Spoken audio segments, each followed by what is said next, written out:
Madam, আমায় ডাকছিলেন? এই যে, তুমি ড্রাইভ করতে পারো? আমাকে মন্দির অবধি নিয়ে যাবে?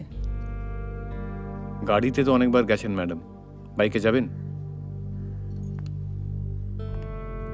বাইক? এবারে কি বাইক কার আছে? আমার আছে। তোমার সাহস তো কম নয়।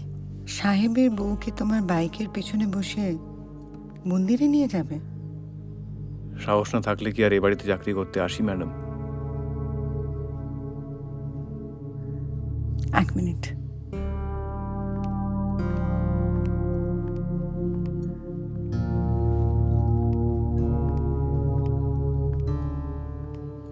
ধরো, তোমার বাইকেই যাব।